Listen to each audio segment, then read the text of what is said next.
Hi, my name is Sage and I had an artistic vision to create a paper mache mushroom house that I can also put stuff in. And I want to put it on a wooden base and I wanted to put a bunch of spooky stuff around it because, Halloween. So to get started, we're gonna need some tin foil and the wooden base. And the first thing that I do with the tin foil is I fold it hot dog style to make the base of the stem of the mushroom before then circling it to make kind of like a cup shape. And then once I like the size of it, I then hot glue the two ends together. And then I move on to making the top of the mushroom house. I end up scrunching up the tin foil to make the meaty part. I then add some more tin foil around the meaty part just to flare it out. And then I keep adding more and more layers of tin foil. And the more layers that I use, I continually use the hot glue to adhere everything together to keep the foil in a uniformed mushroom cap shape. And then I continue this process until it looks like this.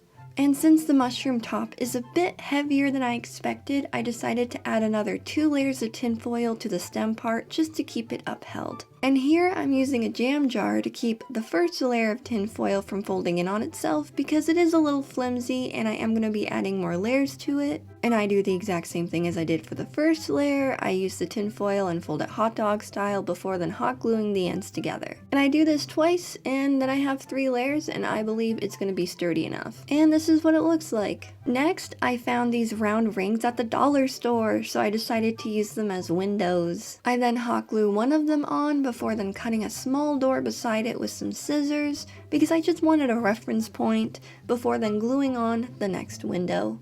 I then use my mechanical pencil and scissors to poke holes where the windows are. I did end up nicking my fingers while doing this with the scissors, so be careful. I'm sure that there was an easier way to do this, but I couldn't think of it, so don't be like me. I'm sure there's an easier way, and this is what it looked like after. Next, I use a popsicle stick to smooth out the top part of the mushroom, so when I lay down the paper mache, it'll lay flatter. And speaking of paper mache, it is now paper mache time! Pause if you want to see the recipe. And these are the pieces of newspaper that I ripped up for this project. I know it looks like garbage, but beauty is subjective and I think it's great. And you may be asking, hey, why the green food coloring? It's just so it's easier to see on camera. And you may also be asking, why are you using such big pieces of newspaper? You usually have a small container. It's just because this project is a bit larger and I wanted to use bigger pieces to reflect that. I also paper mache the bottom part of the cap first before then moving on to the stem. And you may also notice that I poked 2 holes beside the door and I have 2 wires poking out of them.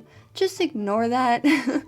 I thought I was going to add a door with them, but then I confused myself, but that's the fun thing about art. It'll take twists and turns, and the fun part is the journey, even if the scenery isn't exactly how you imagined it. And then I finish paper macheing and I leave it overnight to dry. And this is what it looks like afterwards. I do end up blow drying it just a little bit because it was a tad bit squishy with the goop, but besides that, it's all good to go. I then take out the wires that I don't end up using, and this is where the art is also about the journey and not about the destination, because I ended up painting the stem of the mushroom multiple colors before I was happy with it. And this was the first color change from yellow to gold. And since I hated this color for the stem, I needed more time to think about what color I wanted, so I ended up painting the base umber brown instead. I then still couldn't decide what color I wanted to paint the stem, so I moved on to the mushroom cap.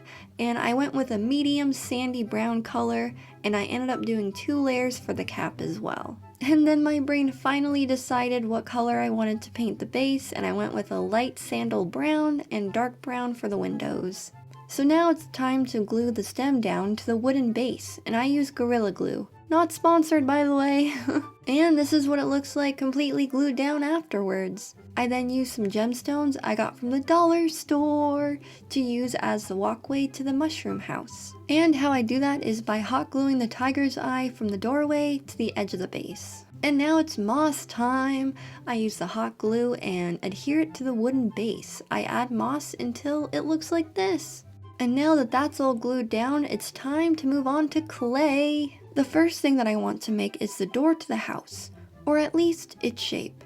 So I take a piece of clay and press it into the frame. Then I roll some clay into a log shape before then pressing it around the door to make the base of the frame. Next is the pumpkins, so I get some tin foil, ball it up, before then rolling some clay over top of it, before I flatten the top and bottoms with my fingers.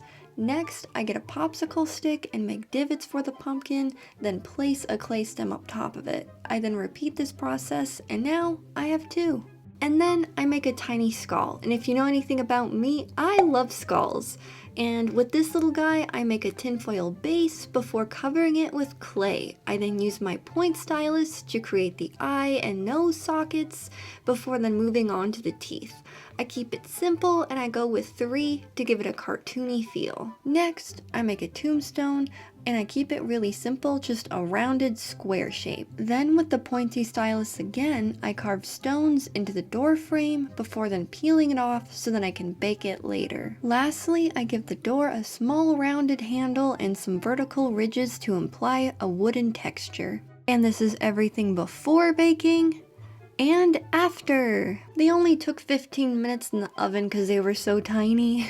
So now it's painting time, and I paint the door an umber brown color to emphasize the wood. I also paint the pumpkin stems the same umber brown color. Next, I paint the little skull gray. I also add in some black paint for the eye sockets and nose off screen. I do end up going over it with a couple of layers before it's completely finished. I also use the same gray to paint the tombstone. And then once it's dried, I do end up painting the RIP off screen as well. I also paint the door frame different tones of gray. I do add a smidge of brown off screen, but it's super minimal just to further break up the gray tones. Next, I paint both of the pumpkins orange, and once everything is done drying and has multiple layers, this is what they all look like. It was so much fun painting these little guys just because they're so tiny and cute. It was just so much fun. And then next, I use the Gorilla Glue to glue the door frame to the house itself. I then hot glue everything else. And now it's coming up to the end of the video, and I would just like to say thank you so much for watching. And now it's time for the glamour shots.